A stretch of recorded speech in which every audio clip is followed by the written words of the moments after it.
नमस्ते विद्यार्थियों, मैं संतोष कुमार फिर से लेकर आया हूँ एक नया वीडियो शुरू करने से पहले संदेश यही है कि जैसा कि आप जानते हैं आजकल कोरोना वायरस यानी कोविड-19 फैला हुआ है चारों ओर, तो उससे संक्रमण से बचने के लिए आपको भारत सरकार तमाम दिशा निर्देश देती है। जैसे घर से बाहर जब भी जाएँ मास्क पहनकर जाएँ, हैंड सैनिटाइज़र की बॉटल अपने साथ रखें, सार्वजनिक स्थलों पर भी मास्क पहनें, समय-समय पर आप अपने हाथ साबुन से धोते रहें, किसी भी व्यक्ति से मिलते समय 6 फीट व 2 गज की शारीरिक दूरी बनाए रखें। इसके अलावा किसी से भी हाथ ना मिलाएँ, गले ना मिलें और जब ऐसा कुछ हो करना ज़रूरी हो तो हाथ जोड़कर नमस्ते या प्रणाम करें, ये ज़्यादा अच्छा है।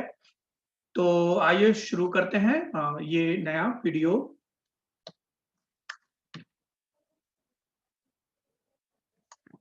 तो ये जो वीडियो है शिक्षा निदेशालय, राष्ट्रीय राजधानी क्षेत्र दिल्ली, वर्कशीट 23, विषय सामाजिक विज्ञान, इतिहास, तिथि 18 दिसंबर 2020, कक्षा 7, विद्यार्थी का नाम यहाँ पर लिख दीजिए और यहाँ पर लिख दीजिए कक्षा अध्यापक का नाम, ठीक है? और मुगल साम्राज्य के बारे में हम चर्चा करेंगे, ठीक है?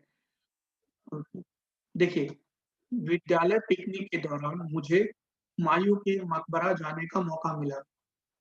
कि आइए आज हम मुगल शासन शासक हुमायूँ के बारे में कुछ जानकारी प्राप्त करें।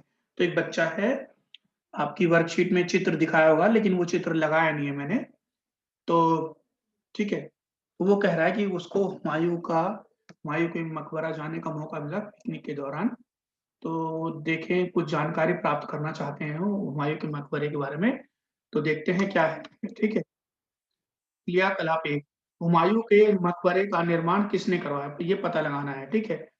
तो देखिए, हुमायूँ का मकबरा उनकी पत्नी हमीदा बेगम द्वारा उनकी याद में बनवाया गया था, जिसके वास्तुकार मतलब किसने बनाया था? हमीदा बेगम ने बनाया था, लेकिन इसके वास्तुकार कौन थे? इसको बनाने वाले, डिज़ाइन करने वाले आर्किटेक्ट कौन थे? मीरात मिर्ज़ा क़यासी थे, जो इसका निर्माण कार्य 1565 में शुरू किया गया और 1572 में से इसे पूरा किया गया, ठीक है?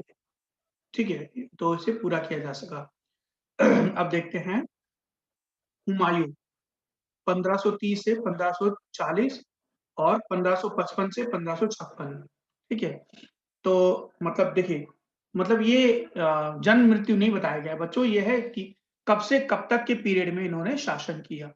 तो पिछली वर्कशीट में भी हमने चर्चा कर चुके हैं कि हुमायूँ का जो शासन था वो मतलब 1530 से 40 में फिर उसके 1555 से 56 में किया। तो अब देखते हैं उसके बारे में, ठीक है? मुगल ज्येष्ठ अधिकार के नियम में विश्वास नहीं करते थे, जिसमें ज्येष्ठ पुत्र अपने पिता के राज्य का उत्तराधिकारी होता था। इसके विपरीत उत्तराधिकार में वह सहयाद वह सहदायाद की प्रथा का पालन करते थे, है ना? जिसमें अपना सहदायाद की प्रथा को अपनाते थे, जिसमें जिसमें उत्तराधिकार का विभाजन समस्त पुत्रों में कर दिया जाता था। तो किसकी? ये तैमूर वंश की और उनकी परंपरा थी, ठीक है? तो हुमायूँ ने ठीक है, तो देखिए देखते हैं क्या हुआ आपकी आगे वर्कशीट में, ठीक है?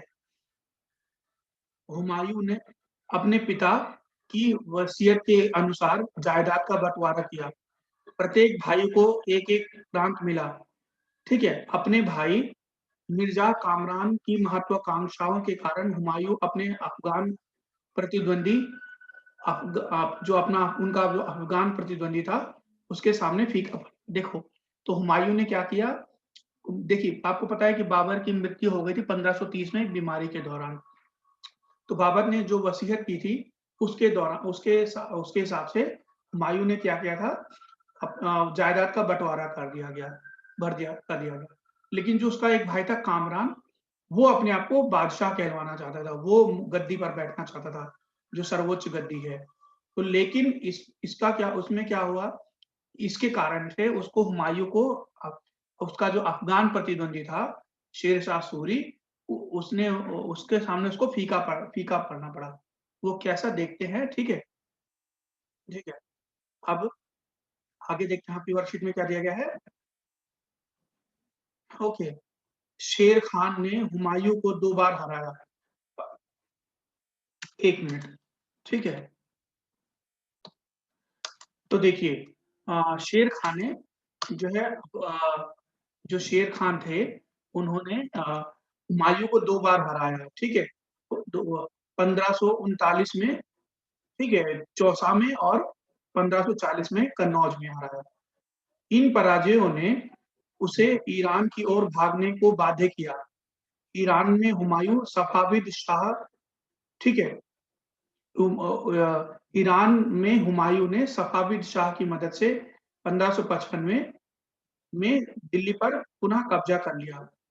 परंतु इसी वर्ष, ठीक है, अगले वर्ष ही, ठीक है, अगले वर्ष ही एक दुर्घटना में, ठीक है, 1556 में उसकी मृत्यु हो गई सीढ़ी से गिर करके, मतलब एक बड़ी इमारत की सीढ़ी से गिर करके उनकी मृत्यु हो गई जब वो नमाज़ पढ़ने जा रहे थे, है ना?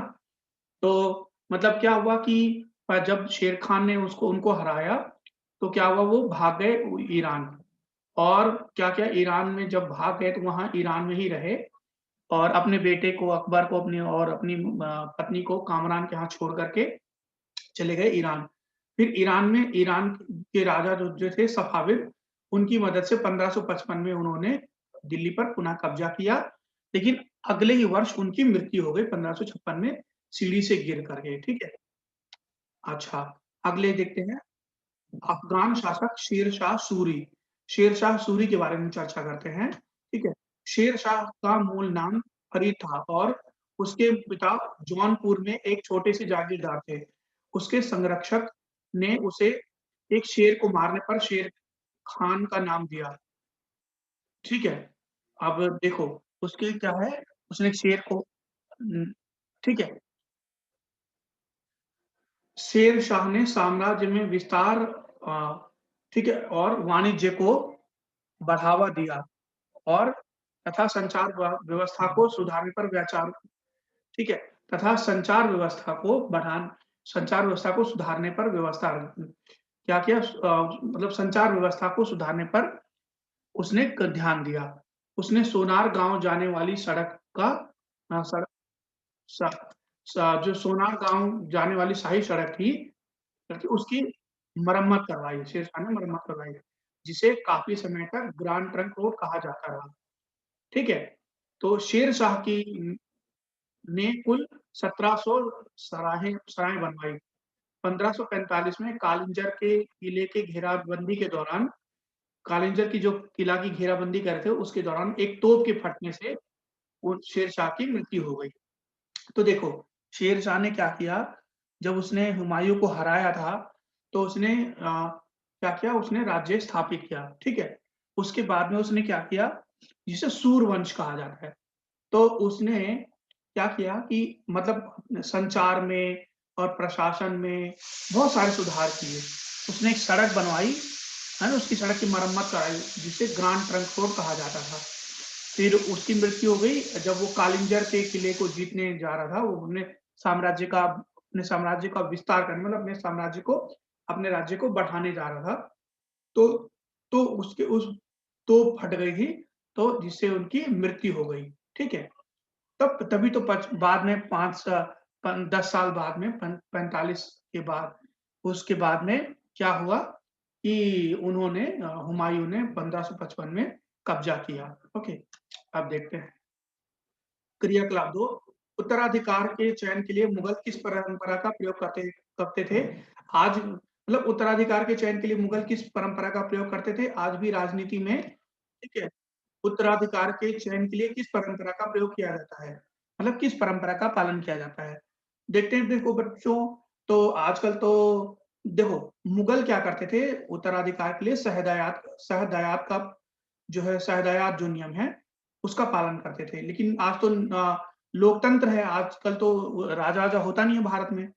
तो आजकल तो भई क्या होती है जनता चुनाव कर लोकतांत्रिक तरीके से जैसे कि मान लो आज बीजेपी की सरकार है, मतलब 2014 से पहले कांग्रेस की सरकार थी, तो उसके बाद बीजेपी की सरकार हुई, तो कैसे हुई? कोई किसी बेटे ने अपने किसी बेटे ने अपना राज्य थोड़ी ना दिया, किसी बाप ने अपना बेटे को राज्य थोड़ी ना दिया था। ये चुनाव हुआ और बीजेपी आई चुन करके, तो इसीलिए आज हम लोकतांत्रिक अधिकार का प्रयोग करते हैं तरीके का। तो इसके लिए हम आंसर देखते हैं, इसका करते हैं बच्चों, ठीक है? अब देखिए अब देखिए, उत्तराधिकार के चयन के लिए मुगल शहदायाद परंपरा का पालन करते थे, किंतु आज की राजनीति में, ठीक है, शासन के हस्तांतरण के लिए भारत में लोकतांत्रिक तरीके का उपयोग किया जाता है, जिसके तहत जनता अपने चुने हुए प्रतिनिधियों के माध्यम से खुद पर शासन करती है, जिनका चुनाव जनता अपने वोट से करती है। ठीक है? तो देखते हैं स तो ये है इसका आंसर बच्चों। अब आपको सत्य और असत्य बताना है। तो जो चीज़ असत्य है मैंने उसको काट दिया है, ठीक है? यहाँ पर, है ना? मैंने उसको एक निशान लगा दिया है काट का। तो देखिए, चौसा के युद्ध में हुमायूँ ने शेरशाह सूरी को हराया। तो ये तो असत्य है, नहीं गलत है। तो इसको मैंने काट दिया, ठीक है? 2 कालिंजर की किले देखिए 2 दूसरा है कालिंजर की किला की घेराबंदी के दौरान हुमायूँ की मृत्यु हो गई। मतलब ये कह रहा है कि कालिंजर की किले की घेराबंदी के दौरान हुमायूँ की मृत्यु हुई। नहीं, गलत है। किसकी मृत्यु हुई थी? शेरशाह सूरी की, ठीक है? और चौसा के युद्ध में हुमायूँ को हराया था शेरशाह सूरी ने, है ना? सत्य ये है। ठीक है, अब दूसरा है, हुमायूँ के पिता का नाम बाबर था। तो सही है, ये तो सही है, इसलिए इसको मैंने नहीं काटा है। तो तो बच्चों यही था आज का वीडियो, है ना बच्चों? अ, वीडियो देखने के लिए, है ना, बहुत-बहुत धन्यवाद। तो आगे मिलेंगे एक नए वीडियो में, तब तक के लिए बहुत-बहुत धन्यवाद।